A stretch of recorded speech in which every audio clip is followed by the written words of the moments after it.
அஸ்ஸலாமு அலைக்கும். Welcome to fans kitchen. நமக்கு திடீர்னு ஸ்வீட் சாப்பிடணும்னு தோணுச்சினாலோ, வீட்டுக்கு யாரா கெஸ்ட் வந்துட்டாலோ, ஒரு ஃபெஸ்டிவல் டைமில் வீட்டில் இருக்கிற 2-3 பொருளை மட்டுமே வச்சு சமைக்க தெரியாதவங்க, பிகினர்ஸ், பேச்சுலர்ஸ் கூட சட்டுன்னு ஒரு 5 மினிட்ஸில் செய்யக்கூடிய ஸ்வீட்டுன்னு பார்த்தீங்கன்னா அது சேமியா கேசரி மட்டும்தான். இன்றைக்கி நம்ம சேமியா கேசரி ரிச்சாக ஜூஸியாக 5 மினிட்ஸ்க்குள்ளே ஈஸியாக எப்படி செய்கிறதுன்னு பார்க்கலாம்.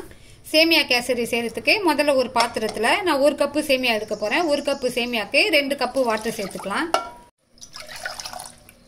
ஸ்டவ் ஆன் பண்ணி இது ஒரு பக்கம் நல்லா கொதிக்கட்டும். இன்னொரு பக்கம் ஸ்டவ் ஆன் பண்ணி 1 டேபிள் ஸ்பூன் நெய் சேர்த்து, நெய் நல்லா மெல்ட் ஆன உடனே இதில் 1 கப்பு நான் வறுத்த சேமியா சேர்த்துக்கிறேன். உங்ககிட்ட வறுத்த சேமியா, வறுக்காத சேமியா எதுவாக இருந்தாலும் இதில் சேர்த்து கொஞ்சம் நல்லா நீங்கள் வறுத்து எடுத்துக்கோங்க. வறுத்துட்டு இதை ஒரு பிளேட்டுக்கு ட்ரான்ஸ்ஃபர் பண்ணிக்கலாம். இப்போ இதில் இன்னொரு டேபிள் ஸ்பூன் நெய் சேர்த்துக்கலாம். நான் இதுல முந்திரியும் பாதமும் வச்சிருக்கேன். அந்த நட்ஸை சேர்த்து இதை கொஞ்சம் நல்லா டார்க் ப்ரௌன் கலர் அளவுக்கு நம்ம ஃப்ரை பண்ணி எடுத்துக்கலாம். பாருங்க, இது நல்லா ஃப்ரை ஆயிடுச்சு. இதை எடுத்து நம்ம ஒரு பிளேட்டுக்கு வச்சுக்கலாம். இதுலயே நம்ம வறுத்து வச்சிருக்கக்கூடிய இந்த சேமியாவை சேர்த்துக்கலாம். பாருங்க, இந்த பக்கம் சைடுல தண்ணி நல்லா கொதி வந்துருச்சு. இந்த கொதிக்கிற தண்ணியை நம்ம இதுல சேர்த்துக்கலாம்.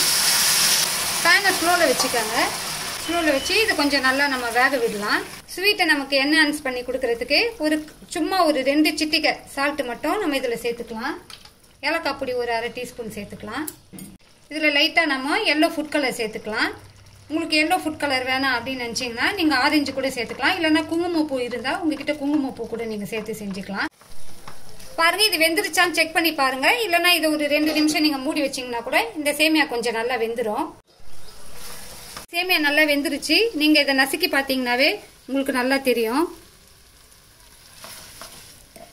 இப்போ இதுல நான் ஒரு 3/4 கப்பு சுகர் வச்சிருக்கேன். நீங்க சுகரை மிக்ஸ் பண்ணி விட்டுட்டு நீங்க டேஸ்ட் பண்ணி பார்த்துட்டு இன்னும் கொஞ்சம் உங்களுக்கு சுகர் வேணும்னா கூட நீங்க இதுல சுகர் ஆட் பண்ணிக்கலாம்.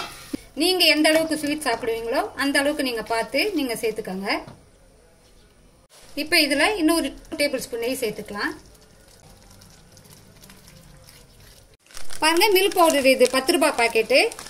இது உங்களுக்கு ஆப்ஷனல் தான். இது கொஞ்சம் சேர்த்தீங்கன்னா உங்களுக்கு ரிச்சா இருக்கும். இது வேணும்னா இது நீங்க சேர்த்துக்கோங்க.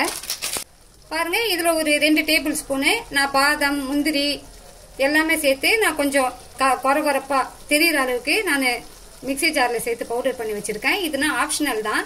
உங்களுக்கு இது சேர்க்கணும்னு இல்லை. உங்ககிட்ட இருந்தா இது இன்னும் கொஞ்சம் உங்களுக்கு ரிச்சா இருக்கணும்னா நீங்க இதெல்லாம் நீங்க சேர்த்துக்கலாம். நமக்கு இந்த ஸ்வீட் சாப்பிடும் போது பாத்தீங்கன்னா கொஞ்சம் இந்த நட்ஸ் எல்லாம் வாயில் அகப்படும் போது நல்லா டேஸ்டா இருக்கும். இதுல நம்ம இந்த மில்க் பவுடர் சேர்த்துக்கலாம்.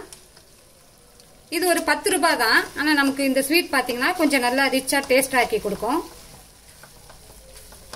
லாஸ்டா நம்ம இதுல ஃப்ரை பண்ணி வச்சிருக்கக்கூடிய நட்ஸை சேர்த்து கொஞ்சம் நல்லா மிக்ஸ் பண்ணி விடலாம். இதுல நீங்க மில்க் பவுடரு, நட்ஸ் பவுடர் சேர்க்கறதோ ஆப்ஷனல் தான். இதெல்லாம் சேர்த்திங்கன்னா உங்களுக்கு ரிச்சாக இருக்கும். இது சேர்க்காம செஞ்சிங்கன்னா கூட உங்களுக்கு நல்லா டேஸ்ட்டாக இருக்கும். அதே போல் நெய் கூட உங்களுக்கு ரிச்சாக இருக்கணும்னா அதிகமாக சேர்த்துக்கோங்க. உங்களுக்கு நார்மலாக இருந்தால் போதுன்னா 1 டேபிள் ஸ்பூன் 2 டேபிள் ஸ்பூன் நெய் கூட நீங்கள் சேர்த்துக்கலாம். நான் இதில் ஒரு 4லிருந்து 5 டேபிள் ஸ்பூன் நெய் சேர்த்துருக்கேன். இது லூஸாக இது போல் இருக்கும்போதே நம்ம ஆஃப் பண்ணிக்கலாம். அல்ஹம்துலில்லாஹ், நம்ம செஞ்ச சேமியா கேசரி பாருங்க, நல்லா ஜூஸியாக நல்லா லூஸாக இருக்குது. இது போல் நல்லா நீங்கள் லூஸாக இருக்கும்போதே ஸ்டவ் ஆஃப் பண்ணிங்கன்னா தான் உங்களுக்கு செஞ்சு ரொம்ப நேரம் ஆனாலும் நல்லா ஜூஸியாக இருக்கும். என்னுடைய இந்த வீடியோ உங்களுக்கு யூஸ்ஃபுல்லாக இருந்ததுன்னா லைக் பண்ணுங்கள், கமெண்ட் பண்ணுங்கள், உங்களோட ஃப்ரெண்ட்ஸ் அண்ட் ரிலேட்டிவ்ஸ்க்கு ஷேர் பண்ணுங்கள். இது போல் யூஸ்ஃபுல் ரெசிபிஸ் வீடியோஸ் உங்களுக்கு வேணும்னா என்னோடய சேனலை சப்ஸ்கிரைப் பண்ணுங்கள். இன்ஷால்லா நெக்ஸ்ட் வீடியோவில் நான் உங்களை மீட் பண்ணுறேன். அஸ்ஸலாமு அலைக்கும். தேங்க்யூ.